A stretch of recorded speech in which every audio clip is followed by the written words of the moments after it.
అర్చన గారు, నేను ధనంజయ్ మాట్లాడుతున్నాను.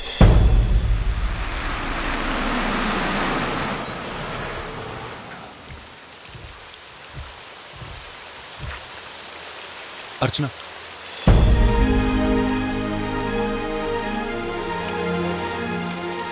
అబద్ధాలు అబద్ధాలు అబద్ధాలు అన్ని అబద్ధాలే కదా, మొత్తం అంతా అబద్ధమే కదా. అర్చన, నేను నిన్ను ప్రేమించడం మాత్రం అబద్ధం కాదు అర్చన. పాలిటీషియన్స్ ని నమ్మద్దు నమ్మద్దు అని పాపం బ్రతికున్న నాళ్ళు చెప్పింది మా అమ్మ. ఇప్పుడు ఏడుస్తూ ఉంటుంది పైన. ఇంత నటన అవసరమా?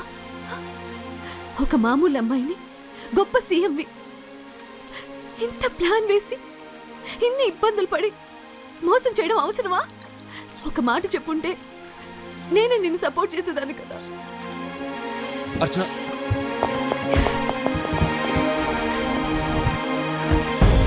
అర్చన, అర్చన, నా మాటను.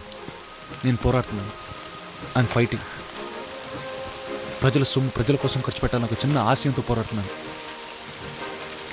చట్టాలు, న్యాయాలు, న్యాయస్థానాలు, అర్చన, పాలిటీషియన్స్ అందరూ వ్యతిరేకిస్తున్నా పోరాడుతున్నాను. ఈ పోరాటంలో నాకు, నేను, మంచి చెడు, ప్రేమ ఇవన్నీ మర్చిపోతున్నాను. నిన్ను మోసం చేశాను నువ్వు అనుకుంటున్నావు, కానీ నన్ను నేను మోసం చేసుకుంటున్నాను అన్న మాట మాత్రం నిజం. నేనేం చేయలేను. నేను రిస్క్ తీసుకోలేను.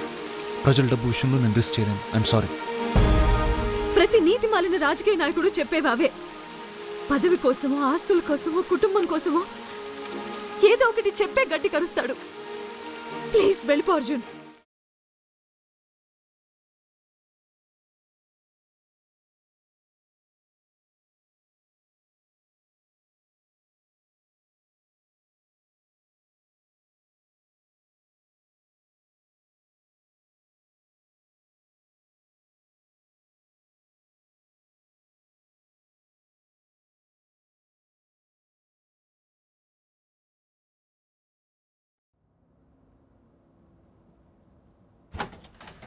Hello sir.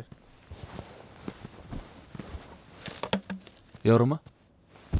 నేను రాము, ఎమ్మెల్యే బుచ్చిరామయ్య గారి వాళ్ళ అబ్బాయిని. మీరు రమ్మన్నారని. ఫ్రాంక్గా నాకు ఒకటి చెప్పు, కాన్ఫిడెన్షియల్. నువ్వు ఆ మర్డర్ చేసావా? తాగున్నాం సార్, మూడ్లో ఉన్నాం, మంచి అమ్మాయి కనిపించింది, వి జస్ట్ హ్యాడ్ ఫన్ అంతే. మర్డర్? చాలా గోలబెట్టింది సార్, బాగా కొవ్వు పట్టిన అమ్మాయి. ఎంత చెప్పినా ఊరుకోలేదు, డబ్బులు ఇస్తామని ఊరుకోలేదు. ఓకే, సీ యూ సార్, ఉంటాను. ఒక రిక్వెస్ట్ సార్, డాడీ చిన్న పార్టీ ఇస్తున్నారు, సెలబ్రేట్ చేసుకుంటున్నాం, మీరు కంపల్సరీ రావాలి. రాము, మీ నాన్న ఎమ్మెల్యే కాకపోయి ఉంటే, లేదా నిన్ను హెల్ప్ చేయకపోతే నీకే శిక్ష పడేదో తెలుసా? ఎందుకు చేయరు సార్, మనం ఒకటే కదా, మీకు మేము, మాకు మీరు. ఏమన్నా రిగ్రెట్? ఇలా అయిపోయిందని చిన్న బాధ ఏమీ లేదా? ఎందుకు ఉండాలి సార్, పబ్లిక్ మెమరీలో 2 డేసే ఉంటుంది, మర్చిపోతారు. They will find a new case. నీ లైఫ్ గురించి కాదు, ఆ అమ్మాయి లైఫ్ గురించి. ఏముంది sir, small fish but beautiful fish. Ramu, ఒకసారి ఇట్రా.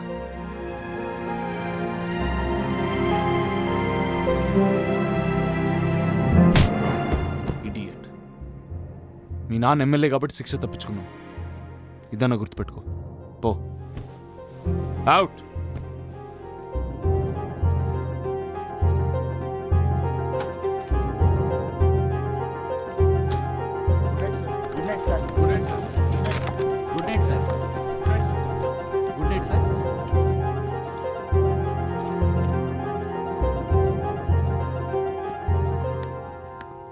అమ్మా, ఏంట్రా? దా.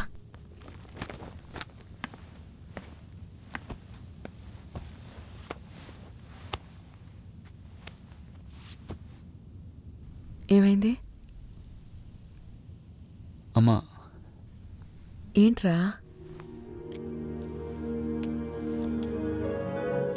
అమ్మ, ఇవాళ నా పదవి కాపాడుకోవడం కోసం ఒక ఆడపిల్లకు అన్యాయం చేసిన కిరాతకుడిని వదిలేశానమ్మా. నాకు చాయిస్ లేదమ్మా. ఒక ఆడపిల్లకి అన్యాయం చేసావా? అన్యాయం చేసిన వాడిని వదిలేశానమ్మా. అన్యాయం చేసిన వాడిని వదిలేశానంటే పర్వాలేదేమో అనిపిస్తుందిరా. అదే ఒక ఆడపిల్లకు అన్యాయం చేశాననుకుంటే బాధగా ఉంటుంది, చాలా బాధగా ఉంటుంది. బాధపడాలో పర్వాలేదనుకోవాలో నువ్వే ఆలోచించుకో. నాకు చాయిస్ లేదమ్మా. మీ నాన్న కూడా అదే అనేవారా? అమ్మా అలా కాదమ్మా. అలానే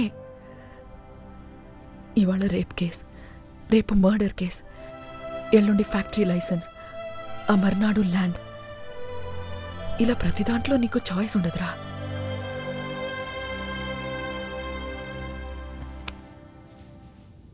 అర్జున్ పడుకోరా, రేపు మాట్లాడుకుందాం.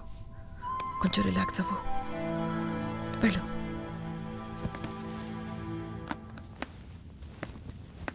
అర్జున్, నువ్వు లీడర్ అవ్వాలనుకున్నానే గాని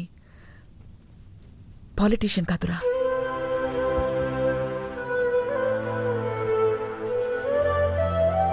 అమ్మా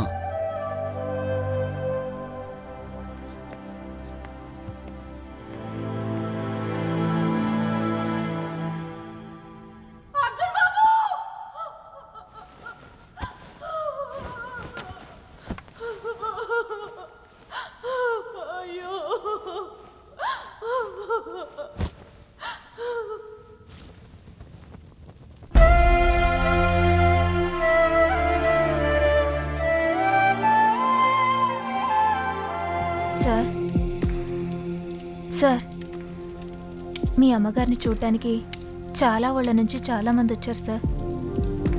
మీరు ఒక్కసారి కనిపిస్తే సార్, మీరు ఒక్కసారి కనిపిస్తే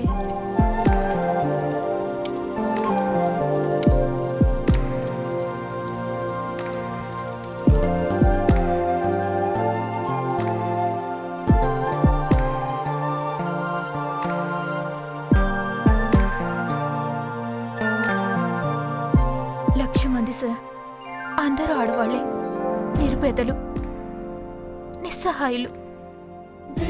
వాళ్ళందరినీ ఆదుకొని ఆశ్రయం ఇచ్చారు సార్ మీ అమ్మగారు. ఆవిడొక దేవత సార్. 1,00,000 మంది ఆడవాళ్ళు ప్రజలు చచ్చిపోతున్నారు, విసిగిపోయారు ఈ నాయకులతో. ఒక చిన్న ఊపిరా. నువ్వు లీడర్ అవ్వాలనుకున్నానే గాని పాలిటీషియన్ కాదురా. కూర్చోండి, పర్లేదు కూర్చోండి తాత.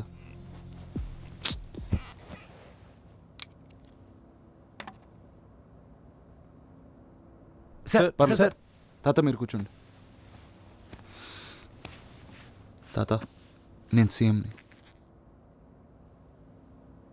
ఈ అమ్మాయి పోయింది దాని చెల్లెలు. ఇంట్లో ఉండడానికి బెంబేలెత్తిపోయింది, తీసుకొచ్చానయ్యా. మీ పెద్ద కూతురు విషయంలో ఒక పొరపాటు జరిగింది. ఆ తప్పును ఎలా సరిదిద్దుకోవాలో మీరే చెప్పండి. ఆడు తప్పు చేశాడు, ఆడికి శిక్ష పడాలా, అంతే బాబు, ఇంకేముంటుంది. మా అమ్మాయి తిరిగి రాదుగా.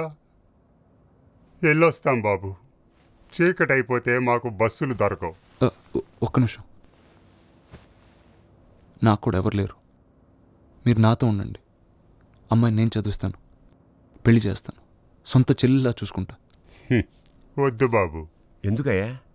సీఎం గారు చెప్తున్నారు కదా. మాకు నమ్మకం లేదు దొరా, ఏమనుకోకు. సీఎం కన్నా పెద్ద ఎవరు లేరయ్యా. అంత పెద్దోడే మాట తప్పాడయ్యా, మళ్ళీ మాట తప్పడం నమ్మకం ఏంటి సార్? మా ఊరి ఎమ్మెల్యే, ఆడు మినిస్టర్ కూడా అవుతాడట. ఆడికి ఎంత గడ్డి పెడితే అర్థమవుతుందయ్యా ఆడి ఊర్లో ఆడాలని, కూతుర్లుగా చూసుకోవాలని. దున్నపోతుల్లా మీద పడి నా కూతుర్ని చెరిస్తే సిగ్గు లేకుండా ఆ దున్నపోతులు కొమ్ము కాచాడయ్యా. అది మీ జాతి. మీ మాట మీద నమ్మకం పోయింది సార్. పోనీ నా కారులో ఉన్న దింపండి. వద్దు సార్, బస్సులో పోతాం, నలుగురు ఉంటారు.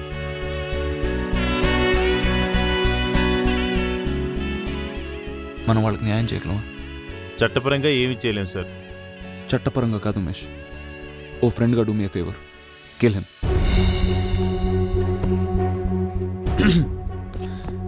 శర్మ గారు, ఇంకో అరగంటలో మన 2,000 మంది ఆఫీసర్స్కి ఆర్డర్స్ పాస్ చేయండి. రేపొద్దున షార్ప్ 6 o'clock కల్లా రేట్స్ మొదలవ్వాలి. ప్రతి మినిస్టర్, ఎమ్మెల్యే, ఎంపీ, ప్రజాప్రతినిధులను ముద్ర వేసుకున్న ప్రతి వార్డ్ని రేట్ చేయండి. ఎవరిని వదలొద్దు. వాళ్ళ బంధువులు, స్నేహితులు అందరినీ. Go with full force. Umesh గారు, మీరు కంప్లీట్ పోలీస్ ప్రొటెక్షన్ ఇవ్వండి. మనకు ఆ రైట్ లేదు సార్. శర్మ గారు, ఆస్తులు జప్తు చేయలేం, కానీ వాళ్ళు ఎంత దోచుకున్నారో మనం ప్రజలకు చూపించవచ్చు కదా. ప్రతి గంటకి టీవీలో స్క్రోల్ రన్ చేయండి. గవర్నమెంట్ ఇంకా మనకు ఆ వరీ లేదు శర్మ గారు. I'm resigning. రేపు రాత్రి 8 o'clockకి గవర్నర్ అపాయింట్మెంట్ తీసుకోండి. 8 కల్లా రేట్స్ అయిపోవాలి. ఉమేష్ గారు, 8:10కి మీరు వాడిని చంపేసేయండి. Okay sir.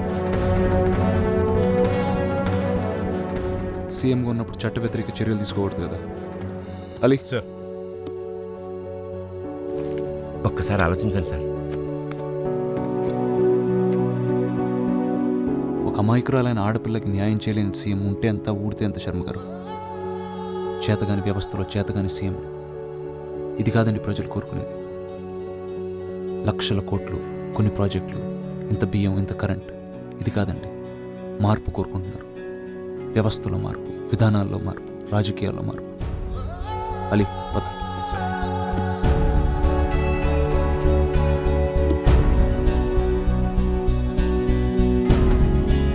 మీలో ఒక లీడర్ని చూస్తున్నాను సార్.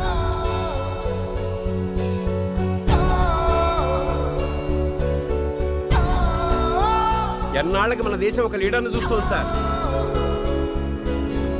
స్వతంత్ర భారతంలో అసాధ్యం సాధ్యమైంది, కళ నిజమైంది.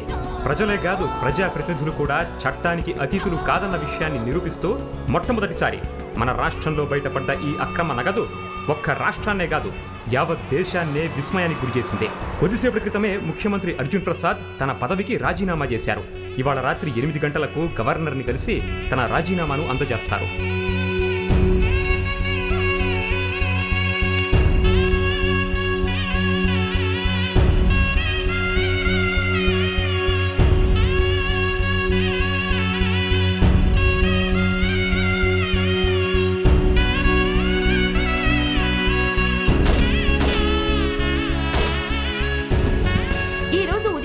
ఎమ్మెల్యేలు, ఎంపీలు, మినిస్టర్స్ పై సీఎం అర్జున్ ప్రసాద్ ఏసీబీ చేత నాట్యంగా దాడులు చేయించిన సంగతి తెలిసిందే.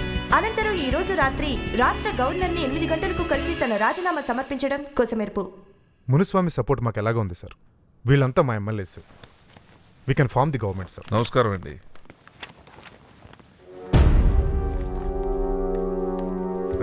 సార్,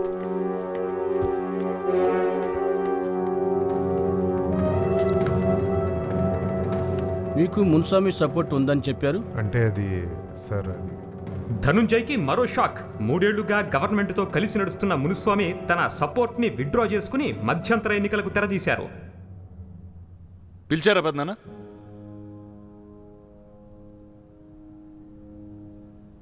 అర్జున్, ఏమిట్రా ఇది? ఏం చేస్తున్నావు నువ్వు? నా రక్తం, నా కుటుంబం, నా సర్వస్వం 30 సంవత్సరాలు ధారపోసి పెంచుకున్న సామ్రాజ్యం రైది. దాన్ని కాస్త ఒక్కసారిగా కూల్చేశావు. నువ్వు నడిపిస్తున్న ప్రభుత్వమే కదరా, అయినా ఇలా ఎందుకు చేసావురా? శవాలను నడిపించలేం కదా పెద్దనా, వాటిని సమాధి చేయాలి. మీరు కరెక్ట్ కాదు. మీలాంటి వాళ్ళు జనాలకు అవసరం లేదు.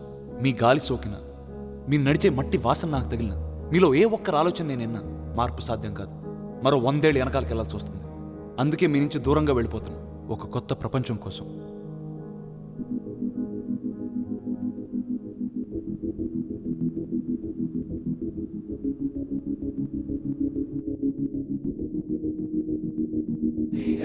ఇది మన మేనిఫెస్టో. మేనిఫెస్టో అదే ప్రజల డబ్బు ప్రజలకు ఎలా పంచాలో. ప్రజల డబ్బు ప్రజలకు పంచడానికి పేజీలు మేనిఫెస్టో ఎందుకు శర్మ గారు? 60 ఏళ్లుగా పంచుతూనే ఉన్నారుగా. మన దేశానికి ఏమైనా వర్కౌట్ అయింది?